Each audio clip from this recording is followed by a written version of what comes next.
아빠 까빨! 간단하게 보고 듣는 인도네시아 뉴스 1월 29일 금요일 시작합니다. 좋아요와 구독 버튼 잊지 마세요. 1월 28일 기준 인도네시아 코로나19 현황입니다. 신규 확진자 수는 전날에 비해 13,695명이 추가된 103만 7,993명, 사망자 수는 전날에 비해 476명이 추가되면서 1일 사망자 최고 수치를 기록한 29,331명, 회복자 수는 1,792명 추가된 84만 2,122명입니다. 지역별로는 서부 자바에서 가장 많은 신규 확진자가 발생하였습니다. 오늘의 환율 소식입니다. 백제은행 오늘 오전 8시 기준 US 달러 살 때 14,060루피아, 팔 때 14,090루피아입니다. 루피아 대 하나정보입니다. 하나은행 오늘 오전 10시 기준 매매 기준율 100루피아에 7.96원으로 측정되었습니다. 이번 주 인도네시아 식자재 가격 동향을 안내해드리도록 하겠습니다. 품목은 킬로그램당 루피아 기준액입니다. 이번 주 쌀과 식용유, 설탕의 금액은 전주와 동일하였고 소고기, 마늘의 금액이 소폭 상승하였으며 닭고기, 계란, 바왕메라, 짜배의 금액이 하락하였습니다. 구입 시 참고하시길 바랍니다. 오늘의 첫 번째 소식입니다. 인도네시아 재무부는 2020년 4분의 3분기부터 경제 회복 기미가 보이고 있다면서 2021년 경제는 2020년 경제보다 좋을 것이라는 낙관적인 전망을 하였습니다. 그러나 아쉽게도 정부는 올해 언제쯤 코로나19 팬데믹을 극복하고 경제 회복이 될지 아직 예측할 수 없다며 2021년 4분의 1분기 중에는 경제적 어려움이 계속될 것으로 예상했습니다.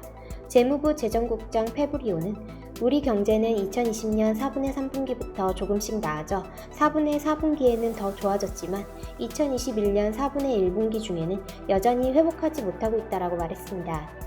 IMF에 따르면 인도네시아 경제는 2021년에 4.8%, 2022년에는 6% 성장할 것으로 예측하였습니다. 이는 세계은행의 2021년 4.4% 성장보다 다소 높게 예측한 것입니다. 아시아개발은행, 아시아통화기금, 세계은행과 경제협력개발기구 등 국제기구에 따라 조금은 차이가 있지만 올해 경제회복이 얼마나 될지는 코로나19 백신 접종 프로그램의 성공 여부에 달려 있습니다. 페브리오 국장은 이 백신 프로그램들이 효과가 있어야만 한다. 그래서 경제활동에 제약을 주는 이동 제한이 풀리고 고용이 확대되며 경제가 정상적으로 돌아갈 것이라고 말했습니다. 다음 소식입니다. 인도네시아 정부는 오는 2월 5일부터 날숨으로 코로나19를 간단히 진단할 수 있는 게노스를 기차역에 비치하여 열차 승객들이 이용할 수 있도록 합니다. 게노스는 가자마다 대학교에서 연구 개발한 코로나19 진단 도구로서 숨을 불어넣은 공기 주머니를 인공지능 기반의 본체에 연결하여 코로나19 감염 여부를 진단합니다. 2020년 12월 24일에 보건부로부터 유통 허가를 받았습니다. 현지 언론은 게노스는 3분 이내에 코로나19를 감지할 수 있고 가자마다 대학 연구팀이 실시한 검증 테스트에서 게노스의 정확도가 최대 97%였다고 전했습니다.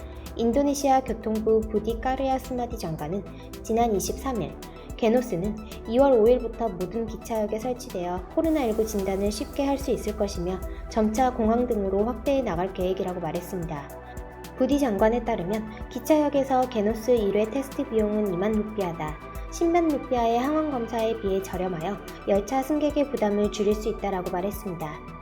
1월 26일부터 2월 8일까지 장거리 열차 승객은 출발 전 72시간 이내 코로나19 음성 결과지를 제시해야 하는데 신속 항원 검사, PCR 검사 등과 함께 게노스 검사로도 가능하게 되었습니다. 한편 호주 그리피스 대학교의 전염병 학자 디키는 아직 테스트 단계에 있는 새로운 도구를 사용하는 데 있어 서두르지 말아야 한다고 전했습니다.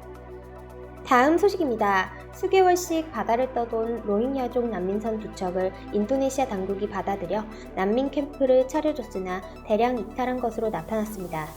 수마트라섬 북단 아체주 로힝야족 난민 캠프에 수용된 396명 가운데 3명은 숨지고 281명이 달아나 112명만 남았습니다. 미얀마의 이슬람계 소수민족 로힝야족 70여만 명은 2017년 8월 말 미얀마군에 쫓겨 방글라데시로 피해 난민촌에 모여 삽니다. 로힝야족 난민들은 본래 국교가 이슬람교인 말레이시아에 가는 것을 목표로 브로커에게 돈을 주고 배에 오르는 경우가 많았습니다.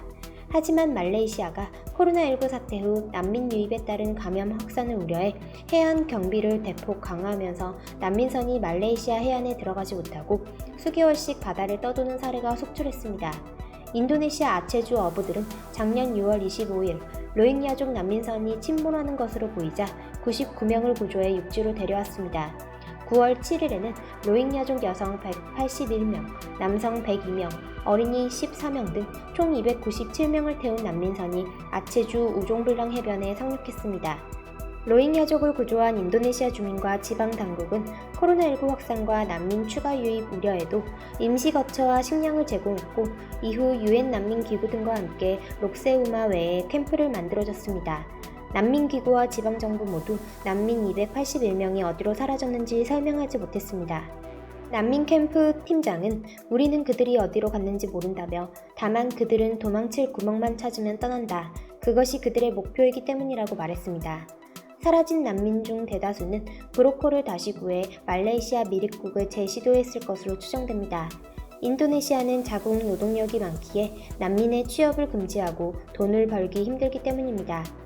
유엔 난민기구 관계자는 난민들에게 브로커를 통해 미립국 시도 시 처할 수 있는 위험에 대해 수없이 얘기하고 캠프에 남으라고 말했지만 떠났다며 난민 중 상당수는 말레이시아에 친척이 있기에 끝까지 시도하는 것 같다라고 말했습니다. 다음 소식입니다. 이슬람 원리주의를 따르는 인도네시아 수마트라 섬 아체주에서 동성애자와 음주사범, 불륜 커플에게 공개 태형이 또 집행됐습니다. 28일 오후 아체주 반다아체의 타만사리 공원에서 수십 명의 시민이 구경하는 가운데 6명이 차례로 라탄 회초리로 등을 맞았습니다. 27세와 29세의 남성은 동성 성관계를 가진다는 이웃집 신고로 경찰에 붙잡혔습니다. 이들은 각각 태형 80대를 선고받았으나 구속 수감기간을 고려해 77대씩 맞았습니다.